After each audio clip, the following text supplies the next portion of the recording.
83 years old Bharat के जाने माने इंडस्ट्रियलिस्ट रतन टाटा जी ने न्यूयॉर्क टाइम्स ने लिए एक इंटरव्यू में ये कहा, what one has watched Silently is the diminishing of a community known for its excellence। इस स्टेटमेंट में वो अपने यानी पारसी कम्युनिटी की बात कर रहे हैं जिनका पॉपुलेशन कम होता जा रहा है और आने वाले सालों में ये कम्युनिटी बस 23,000 इंडिविजुअल्स की हो जाएगी, ऐसा एस्टिमेट किया जाता है। ऐसा क्यों हो रहा है ये जानने से पहले चलो एक कहानी सुनते हैं। मोनिका मेयर्स नाम की एक महिला अपने ही बेटे के प्यार में पड़ गई जिसकी वजह से उन्हें जेल जाना पड़ा। Yes, You heard me right। जब वो 16 साल की थी तब उन्होंने अपने बेटे कार्लोस को जन्म दिया। क्योंकि वो उम्र में बहुत छोटी थी तो she decided to give up the baby for adoption। 19 साल बाद मोनिका को कार्लोस से मिलने का ख्याल आया और उन्होंने इंटरनेट पर कार्लोस को ढूंढने की कोशिश करी। She found her 19-year-old son and asked her if she could meet up and hang out। Carlos अपनी बायोलॉजिकल माँ से मिलने के लिए उतना ही एक्साइटेड था जितनी मोनिका उससे मिलने के लिए एक्साइटेड थी 19 साल बाद। मिलने के बाद दोनों की बॉन्डिंग बहुत अच्छी हो गई। उनको ऐसा लगा ही नहीं कि वो दोनों एक दूसरे से पहली बार 19 साल बाद मिल रहे हैं और ऐसे ही वो एक दूसरे से मिलकर एक साथ टाइम स्पेंड करने लगे। लेकिन एक दिन उन्हीं के एक नेबर ने उनके खिलाफ पुलिस कंप्लेन कर दी और उन्हें जेल जाना पड़ा। ऐसा क्यों? एक माँ अपने बेटे से ही तो मिलजुल रही थी, right? But no, well, there was more to it। Monica had fallen in love with her son, not as a mother, but as a partner। Carlos के मन में भी सिमिलर फीलिंग्स थी। पहले उन्होंने इस रिलेशनशिप को दुनिया से छुपाने की बहुत कोशिश करी, लेकिन नेबर्स को पता लगते ही उनके खिलाफ पुलिस कंप्लेंट करी गई। They were guilty of incest or having illegal sexual relationship with each other।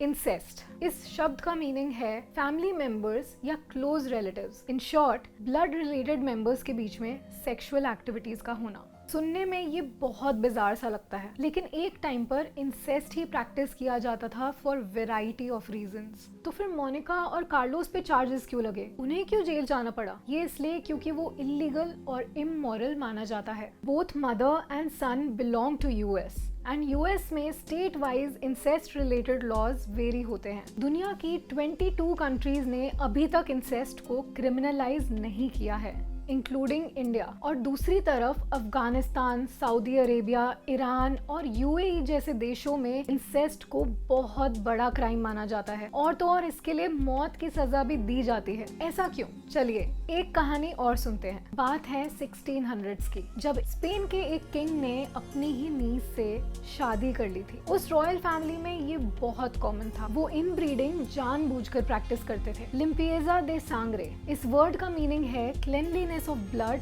या फिर ब्लड प्योरिटी। ये ब्लड प्योरिटी का भूत 1400s में स्पेनिश रूलर्स के सर पर चढ़ा हुआ था। वो अपने ब्लड लाइन को प्योर रखना चाहते थे और किसी भी आउटसाइडर को अपने परिवार का हिस्सा बनाना नहीं चाहते थे। मैरियाना और फिलिप द फोर्थ ने 4 बच्चों को जन्म दिया, जिसमें से सिर्फ एक बच्चा जिंदा रह पाया और ये बच्चा लुक्स और हेल्थ वाइज बिल्कुल नॉर्मल नहीं था। उनका चेहरा स्किन डिजीजेस से भरा था, उनका जॉ प्रोट्रूडिंग था, उनका मैंडिबल यानी जबड़ा इतना डिफॉर्म था कि 2 सेट्स ऑफ टीथ एक साथ भी नहीं आ पाते थे, making it difficult to chew और इवन टॉक। उन्हें फ्रीक्वेंटली काफ़ी स्टमक प्रॉब्लम्स हुआ करते थे। उन्हें बचपन में इस वीक कंडीशन की वजह से chicken pox, small pox, measles और रुबेला जैसे डिजीजेस का सामना करना पड़ा। वो फिजिकली डिसफिगर्ड और डिफॉर्म तो थे ही, लेकिन साथ ही साथ वो इनफर्टाइल भी थे, क्योंकि 2 शादियों के बावजूद भी वो अपने बच्चे को जन्म नहीं दे पाए। उनकी मेंटल कंडीशन भी उनकी फिजिकल कंडीशन से मैच करती थी और पूरा स्पेन ये मानता था कि उन पर जरूर कोई काला जादू किया गया है। उनके 39 बर्थडे से 5 दिन पहले ही उनकी मौत हो गई। लेकिन उनके ऑटोप्सी के रिकॉर्ड सुनकर आप यही सोचोगे कि death was a better option for him than being alive. His heart was the size of a peppercorn, his lungs corroded, his intestines rotten and gangrenous. He had a single testicle black as coal and his head was full of water। Charles II की मौत Spanish Habsburg empire के and को mark करती है। Historian John Langdon Davis उनके बारे में लिखते हुए ये कहते हैं कि चार्ल्स II की बिगनिंग ही उनका एंड था। From the day of his birth, they were waiting for his death। ये सब इसलिए हुआ क्योंकि हैब्सबर्ग फैमिली में सालों से ही इनब्रीडिंग प्रैक्टिस की जाती थी। वो अपने ही ब्लड लाइन में से किसी से शादी करते थे, चाहे वो भाई बहन हो या चाचा और भतीजी। पर क्या आपको पता है, जैसे चार्ल्स द सेकंड के साथ पूरे हैब्सबर्ग डायनेस्टी का एंड हुआ, वैसे ही हजारों साल पहले एक नियांदरथाल स्पीशीज का भी एंड हुआ था। जब से नियांदरथाल्स के एग्जिस्टेंस का एविडेंस हमें मिला है, तब से साइंटिस्ट और रिसर्चर्स थ्योरीज पे थ्योरीज सजेस्ट करे जा रहे हैं कि 40 हजारों सालों पहले हमारी कजन स्पीशीज वाइप आउट हुई तो कैसे हुई। साइंटिस्ट ने साइबेरियन नियांदरथाल का 50,000 साल पुराना टोबोन डिस्कवर किया। जब उसको बाकी ह्यूमन स्पीशीज जैसे डेनिसोवंस, नियांदरथाल्स और 25 और मॉडर्न स्पीशीज से कंपेयर किया गया, तब ये बात सामने आई कि वो नियांदरथाल वुमन एक छोटे और आइसोलेटेड पॉपुलेशन से आई थी। साइंटिस्ट को ये तो पता था कि नियांदरथाल्स कम पॉपुलेशन की वजह से लोकल ग्रुप्स में ब्रीड करते थे, जिससे उनकी जेनेटिक डाइवर्सिटी कम हुई। लेकिन उस साइबेरियन नियांदरथाल वुमन के जेनेटिक कोड से पता चला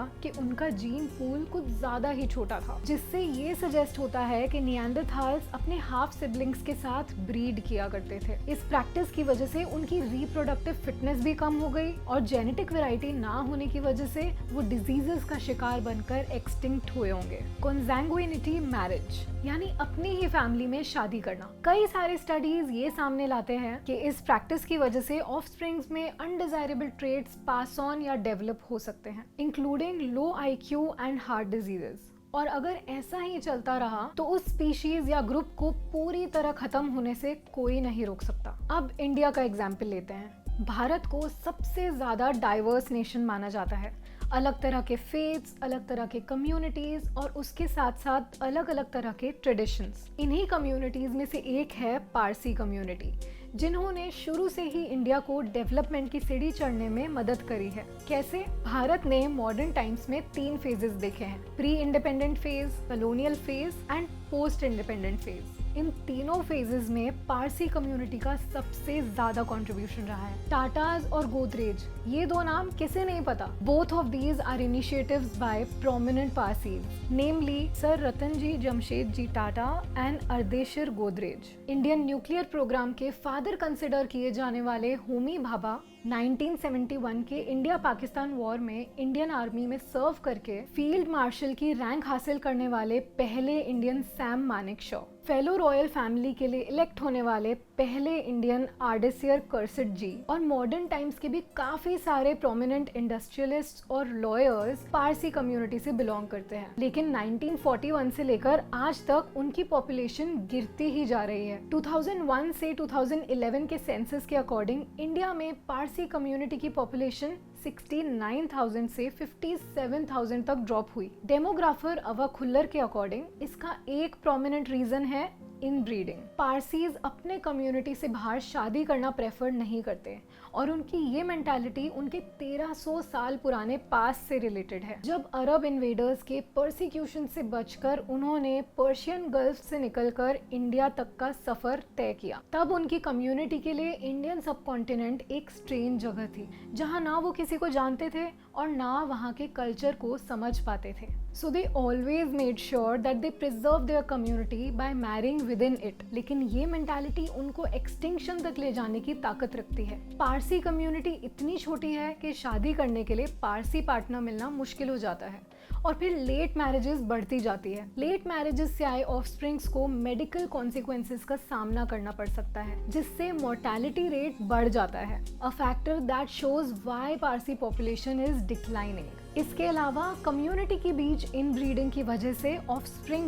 बर्थ डिफेक्ट्स के साथ जन्म लेते हैं। 2013 में 735 डेथ्स हुई और 174 बर्थ्स हुए, जिससे ये तो क्लियर है कि बर्थ रेट डेथ रेट से काफी गुना कम है। और उन बच्चों को पारसी कंसिडर नहीं किया जाता जो नॉन पारसी फादर और पारसी मदर से बर्थ लेते हैं। इस रूल के खिलाफ काफी सारे स्कॉलर्स और इंटरमैरिड विमेन ने आवाज उठानी चाहिए थी, लेकिन वो इस पुरानी रिजिड मेंटालिटी पर हमेशा से डटे हुए हैं। स्टडीज के अकॉर्डिंग हर डेकेड 12% से इनकी पॉपुलेशन ड्रॉप होते जा रही है और अगर ऐसा ही चलता रहा तो फ्यूचर में 23,000 लोगों की एक छोटी सी कम्युनिटी बच जाएगी। लेकिन ये इनब्रीडिंग से जीन पूल कम होना, जेनेटिक वैरायटी का ना होना इन सब चीजों का मतलब क्या है? इन ब्रीडिंग की वजह से लाइफ स्पैन कम हो सकती है, प्रोडक्टिविटी और फर्टिलिटी रेट भी कम हो सकता है। ह्यूमंस में 2 तरह के जीन्स होते हैं, डोमिनेंट और रिसेसिव। डोमिनेंट जीन्स वो होते हैं जो रिसेसिव जीन्स के साथ भी अगर पेयर अप हो जाएं तो उसके कैरेक्टरिस्टिक्स को भी ओवर रूल करके हमारे अपीयरेंस को डिसाइड करते हैं। लेकिन दूसरी तरफ रिसेसिव जीन्स के ट्रेट्स तभी अपेयर होते हैं जब वो पेयर में हो। चलिए एक एग्जाम्पल से समझते हैं। हमारा डीएनए हमें दोनों पेरेंट्स से इक्वली इनहेरिट होता है। अगर दोनों पेरेंट्स में से एक की आंखें ब्राउन है और दूसरे की blue, let's say mother having dominant BB alleles for brown eyes and father having recessive BB alleles for blue eyes, तो ऑफस्प्रिंग की आईज भी ब्राउन होंगी because they have inherited dominant B for brown eyes and recessive B for blue eyes. बहुत सारे recessive jeans diseases से related होते हैं, तो ऐसा हो सकता है कि इन ब्रीडिंग के दौरान दोनों ही पेरेंट्स के पास रिसेसिव जीन्स हो, क्योंकि वो ब्लड रिलेटेड हैं और एक ही फैमिली लाइन से आए हैं। जब उन्हें ऑफस्प्रिंग होगा तो उसे दोनों रिसेसिव जीन्स इनहेरिट होने के चांसेस बढ़ जाएंगे, जिसकी वजह से उसकी हेल्थ पर बुरा असर पड़ेगा, वो भी किसी लॉन्ग टर्म डिजीज की वजह से। और ऐसा जरूरी नहीं है कि उन्हीं रिसेसिव जीन्स की वजह से उनके पेरेंट्स को भी वही बीमारी हो। हमने देखा कि नियांडरथाल से लेकर रॉयल डायनेस्टीज इन ब्रीडिंग की वजह से एंड हो गई, और पारसी कम्युनिटी जैसी बाकी कम्युनिटीज भी जो इन ब्रीडिंग प्रैक्टिस करती है to serve an age old purpose, उन्हें भी एक्सटिंक्शन की तरफ बढ़ने से कोई नहीं रोक सकता।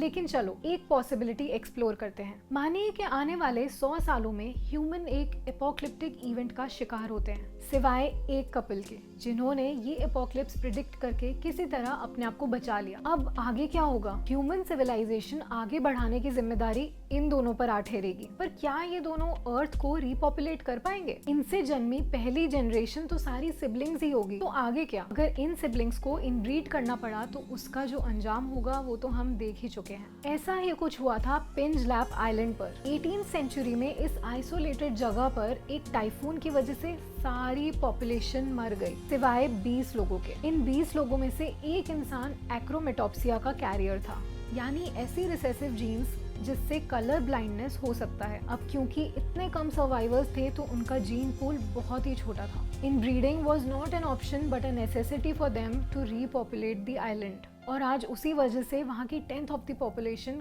कलर ब्लाइंड है। लेकिन 100 साल से हो रहे इन ब्रीडिंग का नतीजा क्या होगा? आई थिंक इसका आंसर हमें किंग चार्ल्स II के ऑटोप्सी ने दे दिया है। तो फिर क्या ये कपल अर्थ को कभी रिपॉपुलेट नहीं कर पाएगा? हमने एडम और ईव की कहानी सुनी है, और मनुस्मृति में भी यही दिखा कि कैसे मनु ने अपनी नौका में सारे स्पीशीज के एक ब्रीडिंग कपल को लेकर फिर से ग्रेट फ्लड के बाद अर्थ को रिपॉपुलेट किया। लेकिन इस स्टोरी लाइन को लिटरली लिया जाए तो ये मिनिमम वायबल पॉपुलेशन के हिसाब से पॉसिबल नहीं है। इन ब्रीडिंग के डिप्रेशन से बचना बहुत जरूरी है, वरना स्पीशीज एक्सटिंक्ट हो जाएगी, और इसके लिए मिनिमम 50 ब्रीडिंग इंडिविजुअल्स की जरूरत है। और एवोल्यूशन के समय नई जनरेशन में कई इंडिविजुअल सरवाइव नहीं कर पाएंगे, और उसके लिए 500 ब्रीडिंग इंडिविजुअल्स का होना नेसेसरी है। तो हमारा आंसर नो की तरफ ज्यादा ट्वीक करता है। शायद सिर्फ एक कपल अर्थ को रिपॉपुलेट नहीं कर पाए, considering the evils of inbreeding.